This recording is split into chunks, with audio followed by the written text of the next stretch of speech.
কল্যাণী ইউনিভার্সিটির সপ্তম সেমিস্টারের মেজর সোশিওলজির প্রথম পেপার অর্থাৎ মেজর 11 অর্থাৎ অ্যাগ্রেরিয়ান সোশিওলজি নিয়ে অনেক ছাত্রছাত্রীর মনে একটাই প্রশ্ন থাকে, এই পেপারে আসলে কি পড়তে হবে, কোন ইউনিটে কি টপিক রয়েছে, আর পরীক্ষার জন্য কোন চ্যাপ্টারগুলো সবচেয়ে গুরুত্বপূর্ণ। যদি তুমিও এই প্রশ্নগুলোর উত্তর খুঁজে থাকো তাহলে আজকের এই ভিডিওটি শেষ পর্যন্ত অবশ্যই দেখো, কারণ আজ আমরা মেজর 11-এর পুরো সিলেবাস একেবারে সহজ ভাষায় বুঝে নেব। শুধু টপিকের নাম বলবো না, প্রতিটি ইউনিটে কি রয়েছে, কেন রয়েছে এবং কিভাবে পড়া শুরু করলে পুরো পেপার অনেক সহজ হয়ে যাবে সেটাও আলোচনা করব। তো বন্ধুরা, তোমাদের সবাইকে আবারও স্বাগত জানাই স্টাডি কেয়ার WB ইউটিউব চ্যানেলে। আজকের এই ভিডিওটি শুধুমাত্র কল্যাণী ইউনিভার্সিটির সপ্তম সেমিস্টারের মেজর সোশিওলজি ছাত্রছাত্রীদের জন্য। নতুন সেমিস্টার শুরু হওয়ার পর অনেকেই কিন্তু সরাসরি নোট বা প্রশ্ন সাজেশন খুঁজতে শুরু করছো। আমি বলবো আজকের এই ভিডিওটিতে তোমরা সিলেবাস বুঝতে পারবে, তোমাদের মেজরের 3টা পেপারের নোটপত্র সংক্রান্ত যাবতীয় ডিটেলস বুঝতে পারবে। তো চলো মূল ভিডিওতে প্রবেশ করা যাক। আমাদের সপ্তম সেমিস্টারে মেজরের 3টা পেপার পড়তে হবে। মেজর 11 এটা আমাদের প্রথম মেজর পেপার, তারপরে মেজর 12 এবং মেজর 13, এই 3টা মেজর পেপার আমাদের পড়তে হবে। আমরা যারা নোটপত্র খুঁজতেছো তোমাদের জন্য নোটপত্রের পুরো ডিটেলসটা জানিয়ে রাখি।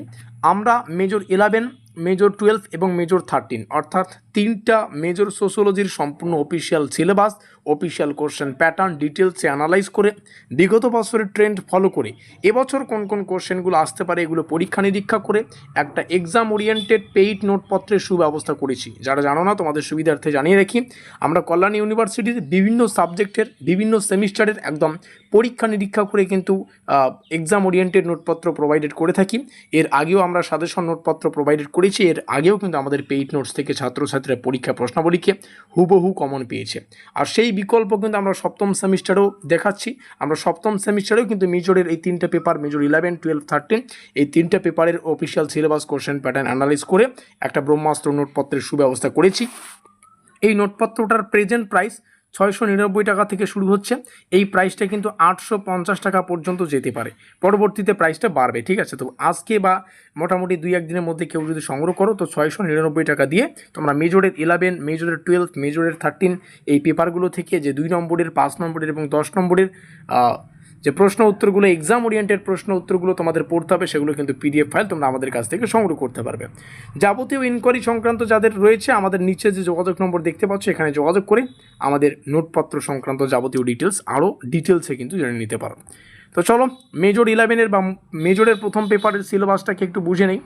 আমাদের এখানে কোর্স কোড দেখতে পাচ্ছ, মেজর কোর্স, আর এখান থেকে আমাদের যে সিলেবাসটা পড়তে হচ্ছে সেটা হচ্ছে অ্যাগ্রেরিয়ান সোশিওলজি অর্থাৎ বাংলায় বলতে গেলে কৃষি সমাজতত্ত্ব।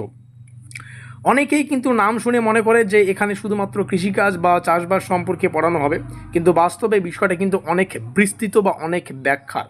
এই পেপারের মূল উদ্দেশ্য হলো কৃষি ও সমাজের সম্পর্ককে, আবারও বলছি, কৃষি ও সমাজের সম্পর্ককে সমাজতাত্ত্বিক দৃষ্টিভঙ্গি থেকে বোঝানো। ঠিক আছে, অর্থাৎ ভারতের কৃষিভিত্তিক সমাজে কিভাবে গড়ে উঠল, কৃষকদের প্রধান সামাজিক আর অর্থনৈতিক সমস্যাগুলো কী, কৃষি ও অর্থনীতির কাঠামোটাই বা কেমন, কৃষক আন্দোলনের গুরুত্বগুলো কী কী রয়েছে, এবং বর্তমানে আমরা দেখবে যে বিশ্বে ভারতীয় যে কৃষিনীতি সেটা কীভাবে পরিবর্তিত হচ্ছে বা চেঞ্জ হচ্ছে সেটাও কিন্তু আমরা এখান থেকে জানতে পারবো। এই সমস্ত বিষয়ই আমাদের এই মেজর 11 বা মেজরের প্রথম পেপার অ্যাগ্রেরিয়ান সোশিওলজি এই পেপার থেকে আমাদের বুঝতে হবে। তো পেপারের যে ব্যাপারটা সেটা তোমাদের জানিয়ে রাখলাম। তো আমরা যদি এখানে আসি, তো এখানে আমাদের সিলেবাসে যদি প্রবেশ করি, মেজরের প্রথম পেপারের এখানে 3টা চ্যাপ্টার আছে আমরা দেখতে পাচ্ছি। প্রথম চ্যাপ্টার হচ্ছে কি ইস্যুস অফ অ্যাগ্রেরিয়ান সোসাইটিস, তারপরে দ্বিতীয় চ্যাপ্টার হচ্ছে অ্যাগ্রেরিয়ান ইকোনমি, এবং তৃতীয় চ্যাপ্টার আছে অ্যাগ্রেরিয়ান ক্রাইসিস, একটু দেখে নেব এইখানে, অ্যান্ড ফিউচার। ঠিক আছে, অর্থাৎ এই প্রথম ইউনিট এবং ইউনিটে আমাদের যেটা পড়তে হবে একটু ভালো করে, 3টে ইউনিট একটু ভালো করে বোঝাই। আমাদের প্রথম ইউনিটে যেটা হচ্ছে কৃষিভিত্তিক সমাজকে আমরা এখানে চিনব। দ্বিতীয় ইউনিটে আমাদের কৃষির যে অর্থনীতি সেই অর্থনীতিটাকে বুঝবো, এবং সেটা অর্থনীতিটাকে ভালো করে বোঝার পর তৃতীয় যে চ্যাপ্টারটা রয়েছে এই তৃতীয় চ্যাপ্টারে আমরা ধারাবাহিকভাবে যে বর্তমান কৃষি সংকট এবং ভবিষ্যৎ সম্পর্কে সেটা কিন্তু জানব। তো কৃষি সমাজ চেনা, অর্থনীতিকে বোঝা এবং বর্তমান কৃষি সংকট এবং ভবিষ্যৎ সম্পর্কে জানা, এটাই আমাদের এই মেজর 11-এর প্রধান কাঠামো। ঠিক আছে, 3টা অধ্যায় থেকে আমরা এটাই কিন্তু জানতে পারবো। চলো আরও গভীরে প্রবেশ করি। এবার প্রত্যেকটা চ্যাপ্টার ডেপথে গিয়ে আলোচনা করি। আমাদের প্রথম অধ্যায় কি ইস্যুস অফ অ্যাগ্রেরিয়ান সোসাইটি, এটি এই পেপারের প্রথম অধ্যায়। এখান থেকে পুরো সাবজেক্টের ভিত্তি তৈরি করা হয়েছে। এই ইউনিট মূলত 3টা চ্যাপ্টারে রয়েছে, আমরা এখানে দেখতে পাচ্ছি 1.1, 1.2, 1.3। চলো একে একে প্রত্যেকটা বিষয় দেখে নিই। চ্যাপ্টার 1 যেটা হচ্ছে অ্যাগ্রেরিয়ান ইস্যুস, মানে এই চ্যাপ্টারে মূলত কৃষিভিত্তিক সমাজের যে সামাজিক দিক সেটা নিয়ে আলোচনা করা হবে। এখানে তোমাদের একটা বিষয় জানতে হবে যে কৃষিভিত্তিক সমাজ বলতে কী বোঝায়, ভারতের কৃষকদের প্রধান সমস্যাগুলো কী, ভূমিহীন কৃষক কারা, ক্ষুদ্র প্রান্তিক কৃষকদের অবস্থা কেমন, এগুলো পড়তে হবে। এগুলো পরীক্ষার দিক থেকে তো মোস্ট ইম্পর্টেন্ট। তারপরে যেটা হচ্ছে অ্যাগ্রেরিয়ান স্টাডিজ, অর্থাৎ এই যে চ্যাপ্টার 1.2, এখানে মূলত কৃষি সমাজ নিয়ে গবেষণার যে বিষয় সেটা আলোচনা করা হবে। মনে করো অ্যাগ্রেরিয়ান স্টাডিজটা কী, এটা আমাদের প্রথম কনসেপ্ট। কেন কৃষি সমাজ নিয়ে গবেষণা করা হয় এটা আমাদের জানতে হবে। সব থেকে বড় কথা, সমাজবিজ্ঞানীরা কৃষি সমাজকে কীভাবে বিশ্লেষণ করেন, এই ধরনের কনসেপ্ট এখান থেকে কিন্তু জানতে হবে। এবং পরবর্তীতে রয়েছে 1.3, যেটা হচ্ছে অ্যাগ্রেরিয়ান কোশ্চেন্স, ইউনিট 1-এর শেষ অংশ এটা। এখানে মূলত ভারতের কৃষি ব্যবস্থার যে মৌলিক সমস্যা সেই সমস্যাগুলো কিন্তু আলোচনা করা হয়।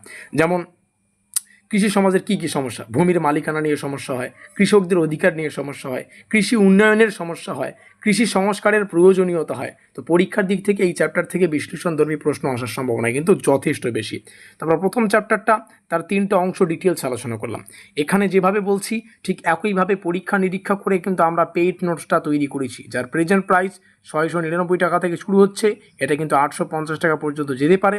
মেজর 11, মেজর 12 এবং মেজর 13, 3টা পেপার থেকে 2 নম্বরের, 5 নম্বরের, 10 নম্বরের একদম এক্সাম ওরিয়েন্টেড প্রশ্ন এবং উত্তরের PDF ফাইল তোমরা কিন্তু আমাদের কাছ থেকে পেয়ে যাচ্ছ। এই হচ্ছে পুরো গল্প, আশা করি বুঝতে পারলাম। এবার আমরা দ্বিতীয় চ্যাপ্টারে যাব, অ্যাগ্রেরিয়ান ইকোনমি, যেটা মোস্ট ইম্পর্টেন্ট একটা ব্যাপার। আর এভাবেই কিন্তু পুরো যখন তোমরা বুঝবে না তখন কিন্তু পুরোটা তোমাদের বুঝতে সুবিধা হবে এবং তোমরা বুঝতে পারবে যে কোথায় কি আছে, ঠিক আছে। তো অ্যাগ্রেরিয়ান ইকোনমি অর্থাৎ কৃষি অর্থনীতি আমাদের এখান থেকে পড়তে হচ্ছে। এখানে অ্যাগ্রেরিয়ান ক্লাস স্ট্রাকচার রয়েছে, মানে কৃষক শ্রেণী ও গ্রামীণ যে শ্রেণীবিন্যাস সেটা আছে। অ্যাগ্রেরিয়ান কমোডিটি সিস্টেমস, মানে কৃষি পণ্য এখানে পাবো, উৎপাদন পাবো, বাজার বিপণন পাবো, এগুলো আমরা এখানে পাবো। তারপরে দ্বিতীয় চ্যাপ্টারে 2.3 সোশ্যাল ইকোনমি, তারপরে সাবসিস্টেন্স, ইন্ডিয়ান এক্সপেরিয়েন্স, মানে ভারতীয় কৃষিভিত্তিক জীবিকা এবং এর অর্থনীতিটা আমরা কিন্তু এখান থেকে পাবো। তো দ্বিতীয় চ্যাপ্টারটাও আমাদের যথেষ্ট ইম্পর্টেন্ট। সিলেবাসটা তো অতটা বড় না, আমি একদম বিস্তৃতভাবে তোমাদের বলছি যাতে করে পুরো বিষয়গুলো তোমরা জানতে পারো। তো 3টা চ্যাপ্টারই আছে, তো 3টা চ্যাপ্টারের যে অংশগুলো আমি সেগুলো তোমাদের বলছি।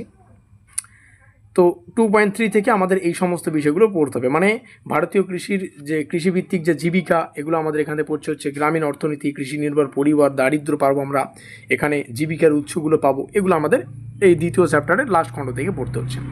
আমাদের সিলেবাসের সর্বশেষ অধ্যায় যেটা হচ্ছে অ্যাগ্রেরিয়ান ক্রাইসিস ও future, agrarian crisis and future, মানে কৃষি সংকট কী রয়েছে এবং এর ভবিষ্যৎটাই বা কী। এই ইউনিটে বর্তমান ভারতের যে কৃষি সংকট, ভূমি সংস্কার, কৃষক আন্দোলন এবং সব থেকে বড় কথা বিশ্বায়নের যুগে কৃষিনীতি নিয়ে আলোচনা করা হয়েছে, ঠিক আছে।